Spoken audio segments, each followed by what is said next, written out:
In this video, I'm going to lay out the top 3 pieces of evidence that used to convince me in this matter model, and hopefully by seeing clearly that evidence, you're able to question it. But what this thing actually is, of course, finish my sentence here, it is the same thing that's trying to describe it and look at it. I loved science class. However, it's kind of crazy that you're not taught the existential ramifications of what you're being taught in science class. Namely, that being taught about what the world is has these implications that reality is a physical system made of dead, stupid, lifeless, cold particles called matter, and that everything is made of that, all the way up to you and I, and there's no room for anything else, aka atheism.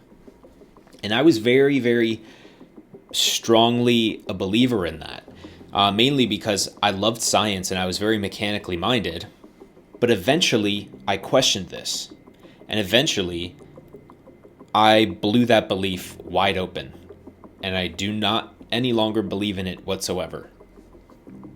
So this video is going to help you question this matter model of reality that you either were implicitly taught or overtly taught. It's really important to do this because how you feel and what you think about reality, which is the thing that you are in every second of your life, determines how you feel about people and things and about life in general. So, for example, if you feel like everything is dead, physical matter, inert particles, this is when you hear people say like, well, yeah, love is just a rush of hormonal chemicals. This is when you have atheism, no God. Life is completely meaningless.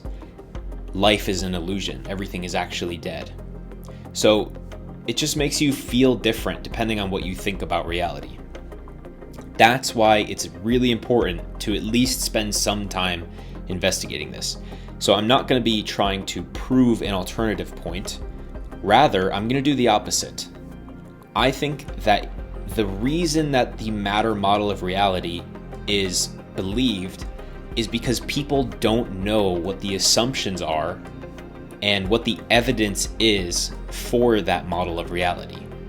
In this video, I'm going to lay out the top 3 pieces of evidence that used to convince me in this matter model, and hopefully by seeing clearly that evidence, you're able to question it.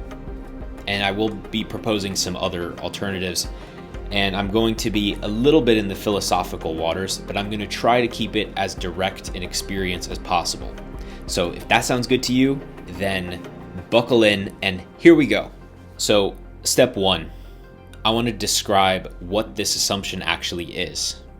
The assumption or the belief is that the physical world is a thing that exists, that we all live in and as, and that this stuff that it's made of is dead, mechanical, and lifeless, is essentially the belief, and that it can be adequately described and understood through describing how it behaves. So for example, I work in plumbing and HVAC engineering. If you have a certain type of pipe, like copper type L, you can describe its properties, its pressure class, you can describe how it connects to other pipe, and then you can describe how that whole pipe system is going to behave. Part of this model is we take that explanation as a satisfying description of what something is. So that's the assumption. What is the evidence for it? And why, on what basis are we going to question something that seems so obvious and real? Okay. Evidence piece number 1 of 3, and possibly the strongest piece that people don't think about. The most important reason that people justify this way of thinking is because we have consistent experiences. So the experiences that I report when I visit, let's say, London, and an experience that someone else will report when they visit London will match. You and I can both agree, if we're sitting in a room, all the objects in the room, to the point where, let's say we're in a room with 7 chairs, if there's an 8th chair that I see and you don't see, one of us is crazy, because there is a consistency across experiences that has impeccable reliability. So because we have consistent experiences, there is a substrate outside of our mind, which is physical reality. That's number 1. Number 2, physical manipulation of the brain changes conscious experience. So if we take this physical model and we say that our bodies are made of this physical stuff, if I screw with my brain and the associated systems connected to it, it's going to mess with my experience. So this particular thing is said when someone says, oh, consciousness is everything, which is a common narrative in spiritual circles. And I'm not saying that in this video, but let's say someone says that. Then you would say, hey, but your brain is physical and your consciousness responds to us manipulating your brain. In brain surgery, you change something in the brain and then subsequently you get a consciousness change. That's evidence piece number 2, that physical reality is primary. And piece of evidence number 3 is the behavior model. Because we can describe with extreme and impeccably reliable accuracy how physical matter behaves, it must be real. So for example, because I know the exact properties of plastic, I can manufacture a smart water bottle. I mean, I actually can't. I wish I could. That would be cool. Shout out Smart Water. But they can take a material, I'm not sure what material this is, and they can reliably make it into a plastic bottle with very predictable characteristics, that it can hold this much water under this much pressure and temperature and have this much quality of leaching chemicals into the water. You get what I'm saying. Basically, that extrapolates out. We can build things like planes, cars, rocket ships, and now we say, because we know how it behaves, we know what it is. It's physical matter. Specifically on that last one, what you would infer based on that last point is that the physical laws that govern the universe, that are described mathematically, mean that the entire universe and everything it consists of could potentially be described with a list of numbers. So you're dealing with a physical reality that is dead, cold, inert, lifeless, and can be exhaustively described with a long list of numbers, positions, temperatures, etc. That's the number list. All right. And what do you feel? What do you feel when you believe this under the surface? So there's a sense of control, which is great. You feel like you can control how things behave, and that's partially required for us to design cars, etc. But you also get this belief that I am the body, that you're limited to this physical body. You get this belief that love is a set of hormones, a chain reaction of chemicals shooting across your body. Now, I'm not saying that doesn't happen, but that would be the belief of all that it is, and anything else would be an illusion. Life, you could even say, is an arbitrary illusion. Because everything is dead and lifeless and predictable by an exhaustive list of numbers, there's actually no life there. It's sort of just a mechanical pinball machine that's operating. And so it conflicts with our sense of being alive. And then finally, and most jarringly, it doesn't make room, even in principle, for consciousness. Because no matter what arrangement of particles occur, in principle, you would never be able to not only describe accurately, but also generate an internal experience of what it is to be like watching this video, eating a sandwich, washing your hands, whatever your experiences are. And so there's a cognitive dissonance that this belief is running up against your consciousness.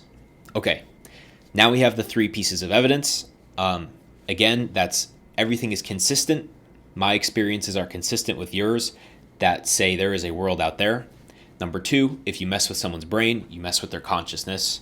And number 3, Physical matter, when modeled with math, is 100% predictable in its behavior. Now it's time to question each one of these, and I'm going to break down why each one seems like it's evidence for a physical model of reality, but actually is not necessarily that. It is evidence for something, but not necessarily the physical model of reality. Okay, we're going to start from 1 to 3. So number 1, which is consistency of experience. First thing to notice here is that the physical matter part isn't actually experienced. It's only experiences themselves that are experienced, which are used to infer a physical situation, a physical world. And then the way you can know this is because if I just withdraw your consciousness from the equation here, you wouldn't know anything is happening, no matter what. None of the memories, no consistency of experience.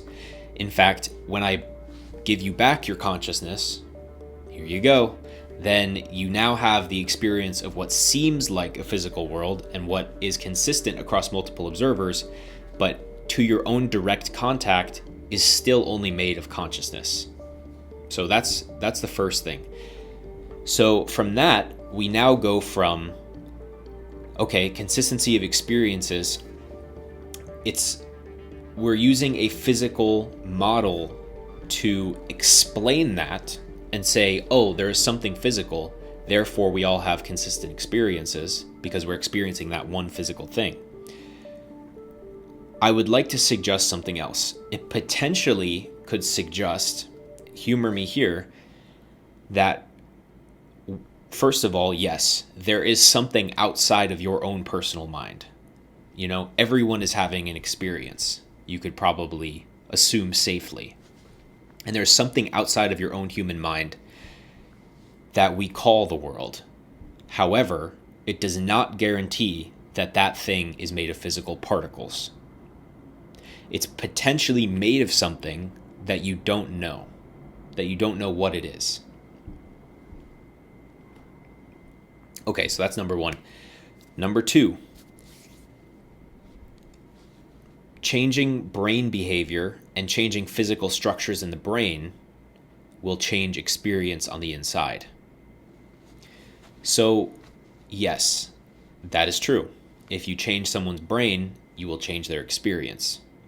However, this is only evidence of a physical world if you assume that the brain is a physical object in the first place. So in our last option, our last number, our last assumption, I don't know what to call it. In the last portion of the video, we discussed that there's a consistency which implies a external world of some kind, but it doesn't guarantee that it's physical, that it meets our internal definitions of a physical system, the dead mechanical system. Instead, it has a consistency to it. So this reality, and let's just call it reality for now, when viewed from a first-person perspective, looks like your experience. When viewed from a second-person perspective, would look like somebody's brain. And because this reality has the quality of consistency, remember, we don't know that it's physical yet, but whatever it is, we know that it has a consistency. When something is changed in the brain, there is a consistent update in experience. However, we're not saying that experience and the physical world are made of two different things, which would mean it's not really experience and it's not really a physical world. It's something entirely different than what's usually conceived. So, yes, the physical model would comply with this observation. However, this observation would also support the notion of some other type of reality that's not necessarily physical, however, is just self-consistent. Just like if you change someone's brain, you change their experience. If you change the ingredients in a smoothie, you change the taste of the smoothie. The self-consistency applies to if you have a bunch of water on a lake and you freeze it, it's ice. So the consistency applies across all layers, whether it's experiential or what appears as physical or external. And now for the third and final assumption, which is the one that you'll see claimed in scientific situations, or if you research it, I did some brief research here. This is what they'll say is the evidence of a physical world, is that you can analyze it, understand the laws by which it operates, and predict it with incredible precision, with theoretically perfect precision if you had the right instruments. This would be the physical laws of nature. So this comes back to the consistency point. Whatever this reality is, before we say it's physical, what if we just say that it has a self-consistency in the domain of math as well? It has a self-consistency when observed from the human mind in a particular location in three-dimensional space and time, and viewed through that lens, it will be self-consistent. And because it's self-consistent, you can leverage and you can use that self-consistency to predict what it will do, what it will look like with very high accuracy. And this is a really subtle thing, because you're going to say, potentially you're going to hear this and say, well, aren't you just describing physical reality? No, the difference is very small. The difference between a self-consistent reality and a physical reality is that the physical one is constrained to being dead. It's constrained to being definable. But the self-consistent one is not constrained to being dead or definable. So you can still have a alive, undefinable reality that is self-consistent when viewed from different vantage points. Now, as I'm saying this, you might get a little whiff of something that, if you consider that this might be a possibility, the way that we would feel about a reality that's actually alive and indescribable is a lot more warm and more loving and open than describing it through a dead mechanical process. That doesn't mean it's true necessarily. However, it does bode well for, if it is true, your life is about to get a lot better if you pay attention to this. And then the last point I want to make with this is that just because you know how something behaves, which is what the physical sciences describe, they describe how reality behaves under certain conditions, it doesn't necessarily describe what it is. There's a difference between is and behaves. Because let's say you take a cast iron pipe. We used an analogy of a pipe before, and now we are doing it again. Imagine a cast iron pipe that is in your ceiling, and it is transporting water throughout to the building. We can describe this pipe very closely, but what science teaches us to do, or the scientific method in school, is it teaches us to be satisfied with a behavioral description. Because the pipe, through the human eye in these conditions, looks like this, reflects light in this way, which is measured by the human eye or other sensors, and because it contains water and can handle this much pressure when measured with a pressure gauge, we know what it is. And so the last part is the part that, to me, is an error. Because if you can describe those things, you still don't know what it necessarily is. You know how it behaves and what it looks like from a certain perspective. But what if you were to zoom in extremely close to that pipe? Now it looks a lot different. Under a microscope, rather than looking like a solid cylindrical black item, it will it will look like a lattice of metallic molecules, because that's how metals form. They form in a lattice. Now that's a very useful description, but a pipe looks completely different when looked at from two completely different angles. Close up, far away, using a human eye versus a cockroach eye, using different senses and instruments, you're looking at the same thing, but it looks completely different from all different angles. And none of those are an apt description of what it is. It's only a description of how it appears through the lens of different vantage points. But what this thing actually is, of course, finish my sentence here, it is the same thing that's trying to describe it and look at it. Because at the level of true reality, anything we're looking at to study is also what's looking at it. The looker and the looked at are the same thing at this level. Which is another reason why description cannot work. There's no vantage point from which you could view that cast iron pipe that's outside of reality to get the true picture of it. No matter what vantage point you take, you are reality from a different vantage point. You are the same reality as the pipe. So hopefully this has helped you question the matter model a little bit, and maybe you've discovered something for yourself over the course of this video. If you want to talk to me, I've got a link in the description. Leave a comment if you have a question, and I will see you in the next video. Bye-bye.